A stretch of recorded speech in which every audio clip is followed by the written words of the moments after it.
ఇప్పుడు మీకు హెల్ప్గా నిలబడింది ఇండియన్ జ్యుడిషియరీనా, లేకపోతే గతంలో ఒకసారి వ్యూహం సినిమా రిలీజ్ అప్పుడు ఒక్క నిమిషం సార్, ఒక వ్యూహం సినిమా రిలీజ్ అప్పుడు ఎలా మీరు సెన్సార్ మేనేజ్ చేశారు, ఎలా how you could have come out of this అని అడిగితే దావూద్ ఇబ్రహీం హెల్ప్ చేశాడని చెప్పారు మీరు. ఇప్పుడు ఎవరు హెల్ప్ చేశారు సార్? అంటే ఇప్పుడు దావూద్ ఇబ్రహీం హెల్ప్ చేశాడు అని మీరు నమ్మారు? అది జోక్ అని కూడా తెలియదు మీకు. ఇప్పుడు కూడా చెప్పేదండి. ఇప్పుడు ఫర్ ఎగ్జాంపుల్ డ్యూ ప్రాసెస్లో దానికి ఉన్న సెక్షన్స్, దానికి ఉన్న ఎలిమెంటు, ఇప్పుడు ఒకటి ఏదైనా జరిగినప్పుడు సపోజ్ ఆ ట్వీట్ ఉందనుకోండి, దానికి ఒక యాక్షన్ జరగాల. మీరు నేను మిమ్మల్ని ఇప్పుడు చెప్పాను ఫలానా వాడిని కొట్టమని చెప్పాను, నేను చెప్పాను అంతే. మీరు కొట్టి ఏం చేస్తారు? ఆర్జీవీ చెప్పాడు అంటారు. ఆర్జీవీ చెప్పినందుకు కొడితే అది నాకు దాని నుంచి డైరెక్ట్గా మీరు ఒక లాభం అనేది ప్రూవ్ చేయలేకపోతే నేను చెప్పినా కూడా that won't become an offence. Okay, so ఇప్పుడు 1 year బ్యాక్ నేను పెట్టిన ఏదైతే చెప్తున్నారో అది దాని వలన ఏం జరిగింది, అసలు ఇంత 1 yearలో ఏం జరిగింది ఒకటి.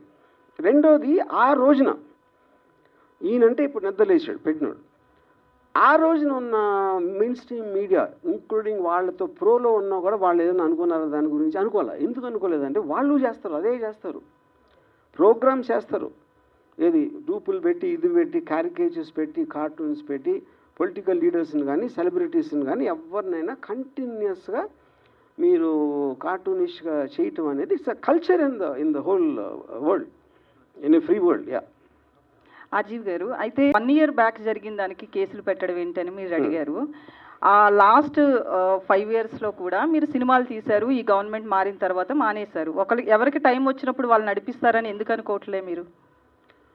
ఎవరికి టైం వచ్చినప్పుడు వాళ్ళు నడిపిస్తారంటే ఏం నడిపిస్తారు? అంటే మీరు పొలిటికల్ మూవీస్ చేయనన్నారు కదా, ఇప్పుడు కూడా చెయ్యొచ్చు కదా. ఎందుకు చేయాలి? మూవీస్ చేయడానికి నా రీజన్. అప్పుడు భయపడ్డారు అనుకోవచ్చు కదా దాన్ని. నేను ఇది చెప్పింది ఎప్పుడు వ్యూహం రిలీజ్ అవ్వక ముందు చెప్పాను, నేను ఇంకా పొలిటికల్ మూవీస్ చేయను. ఎందుకు చేయనని చెప్పానంటే నాకు ఆ సెన్సార్ డీలేస్ అంతా చిరాకేసిన, అది ఇది అన్నీ చెప్పి నా మొత్తం టైము 1 year వేస్ట్ అయిపోయింది దాంట్లో. దాని వలన ఆ విధంగా నా డెసిషన్ తీసుకున్నాను, అది నేను చెప్పింది.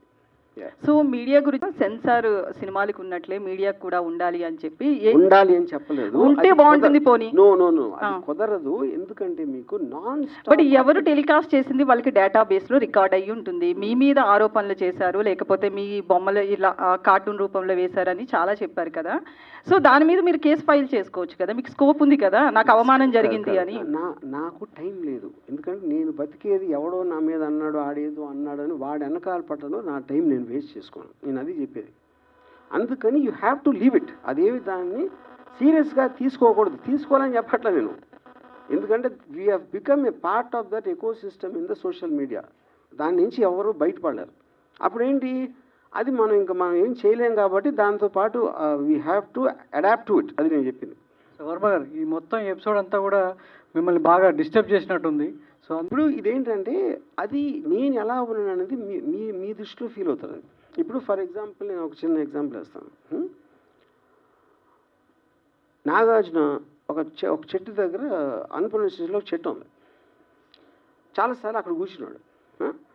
నాగార్జునకి ఏదైనా హిట్ వచ్చినప్పుడు ఏమన్నారంటే కొంచెం ఏదో తేజస్సు ఉందని, స్పెషల్గా ఉంటాడు, అందుకని చూడండి ఎంత అలా అని చెప్పారు. ఫ్లాప్ వస్తే దిగాలుగా కూర్చున్నాడండి, అది ఎవరు వెళ్ళట్లేదేమో పాపం అనేవారు. ఇంకో దాంట్లో చేస్తే ఇంకో దాంట్లో. సో ఎప్పుడన్నా ఎవరు ఎలా ఫీల్ అవుతారని వాళ్ళు చూసిన దృష్టి పెట్టి ఉంటారు. ఇంకొక ఎగ్జాంపుల్ ఇస్తాను. రితిక్ రోషన్ సూపర్ స్టార్ అయినప్పుడు మన ఫస్ట్ టైం 3 ముస్లింలు, ఆమిర్, సల్మాన్, షారుఖ్ పెద్ద హీరోలు, ఇప్పుడు మన హిందూ కూడా వచ్చాడని ఒక చిన్న టాక్ వచ్చింది 2001లో, బ్యాక్ ఇన్ 2000. అప్పుడు రితిక్ రోషన్ ఫిల్మ్ఫేర్కి డాన్స్ చేస్తూ ఉంటే షారుఖ్ వచ్చాడు గెస్ట్గా. వీళ్ళందరూ షారుఖ్ మొహం మీద కెమెరా పెట్టి చూడండి ఇక్కడ నవ్వట్లేదు, లోపల కుమిలిపోతున్నాడు, అదేమో ఇదేమో ఇది అంతే. ఎవరు షారుఖ్ ఏమనుకుంటే ఎవరికి తెలియదు అసలు అక్కడ. అప్పుడు ఏంటంటే నేను ఎలా ఉన్నాను అనుకుంటే మీకు ఆనందం అనిపిస్తుందో అది మీరు అనుకోండి, అది ఈజీ కదా. వర్మ గారు, అంటే మీరు ఎలా ఉన్నారో మేమేమనుకుంటున్నాం అనేది పక్కన పెడితే, సో ఫస్ట్ టైం అరెస్ట్కి సంబంధించి వర్మ భయపడ్డాడు, అంటే పారిపోలేదనేది మీరు స్టేట్మెంట్ ఇచ్చారు, భయపడ్డారు, అందుకే యాంటిసిపేట్ బెయిలేసాడు. ఏంటో తెలుసుకోవడానికి బెయిలేసాడా లేదా భయపడి బెయిలేసాడా? పోలీసులు అరెస్ట్ చేస్తారు ఏం చెప్పలేదు మీడియాకు, అందుకోసమే పోలీసులు వచ్చింది దేనికోసమో తెలియదు, కానీ మీడియా అరెస్ట్ అనేది ఒక ప్రాపగండా సృష్టించింది అనేది వర్మ మాట. కానీ దాని వెనకాల భయపడి యాంటిసిపేటరీ బెయిల్ వేశారు వర్మ అనేది ఒక మాట. సో దీనికి సమాధానం ఏంటి? మీకు తెలుగు రాదో నీకు బుర్ర లేదో నాకు తెలియట్లా. నేను రాగానే ఇది ఒక్కటే చెప్పా. ఫస్ట్ మొత్తం పోసగుచ్చినట్టు జరిగింది, నా కారణం ఏంటి అని చెప్పాక మళ్ళీ అడిగితే ఏంటి నేను చెప్పేది? యాంటిసిపేటరీ బెయిల్ రీజన్ చెప్పాను, అక్కడ జరిగింది ఏంటో చెప్పాను, పోలీసులు ఇంతవరకు నా టచ్లో కూడా రాలేదని చెప్పాను, డెన్లోకి రాలేదని చెప్పాను. మళ్ళీ అది అడిగితే ఏం చేయాలి నేను? నోటీస్కి రిప్లై ఇచ్చని చెప్పాను కదండి. రిప్లైలో ఏమి ఇచ్చాను కూడా చెప్పాను. ఎస్ హియర్ అండి. యా యా యా ప్రతిదానికి స్ట్రైట్గా మాట్లాడేటటువంటి ఆర్జీవి పోలీసుల విచారణకు సంబంధించి మాత్రం వెళ్ళలేదు, యాంటిసిపేటరీ బెయిల్ వచ్చింది, ఇట్స్ ఫైన్.